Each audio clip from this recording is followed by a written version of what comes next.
I arrived here in South Africa with little expectations. I found myself at the door of CIEE breathless, excited, and nervous. The reversed roads, towering mountains, expansive oceans, and heavy accents were foreign to my eyes and ears and called my curiosity. But as time passed, I started to settle into the welcoming city and moved away from the comfort of home. On one Sunday morning, Mandy and I made way to the Tushita Kadampa Meditation Center, located just down the road from the Institute. Similar to how I came to South Africa, we weren't really sure what to expect when we arrived. We walked in and were told to remove our shoes. We had to check in before they would direct us into the meditation room. Once we were done checking in, we found a spot in the corner of the room on the lined-up chairs. I started to observe the room. There were people of all ages. I noticed the large Buddhist statues of gods and demons in a glass case behind the raised throne. After a couple minutes of waiting, the monk Gen Pagpa slowly guided through the room and up the stairs into his chair. As he did, everyone stood up, making a praying gesture and bowing in his direction. The session began, and after a long lecture and meditation, we were eating lunch. We spoke to a couple of the locals while we ate the tofu scramble, and learned some things about each other's lives. The girl was a UCT student and ex-baker. The fellow is a photographer for the meditation center. We spoke about the weather, the culture, politics, her past baking obsession. After the lunch, we did further meditating and talking with Pagpa on all kinds of life subjects. The experience was one to remember.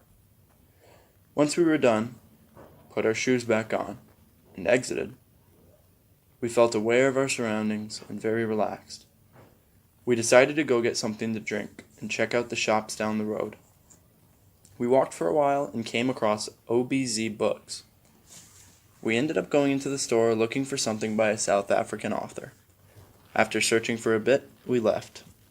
Down the road, there was a woman's clothing store that Mandy went to, while I got a drink, waited for her to return on the steps of the meditation center. I waited for a couple minutes there, and felt worried she wasn't back yet. People were walking by and looking at me strange. I was just out of a meditation, and carrying my appetizer, I looked out of it. A couple walked by and asked if I was good. I responded quickly to reassure them I was fine. Another man walked by and cracked a joke. "No open containers!" and laughed. I smiled and shrugged, still waiting for Mandy. There were some houses down the road that looked interesting, so I walked down the road a little bit, looking through the gates and the high fences. The man passed by me again, and thinking I was drunk, he pointed in the direction of the center. "It's that way, man." I was walking back anyway and went along with it. "Thank you." It turned out Mandy had come looking for me while I was buying the drink. She ended up Ubering back home from the bookstore. It seems that meditating had a harder effect on me than I thought.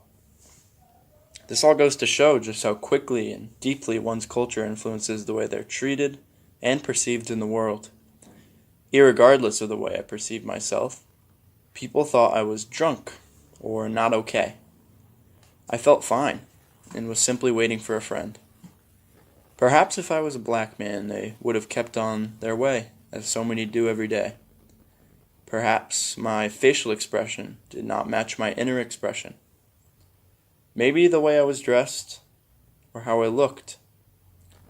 In any case, our minds are fascinating, and it is a humbling thing to be able to understand the complexity of how we interact with each other interculturally. My journey is just beginning, and a small part of this huge mystery. Thank you.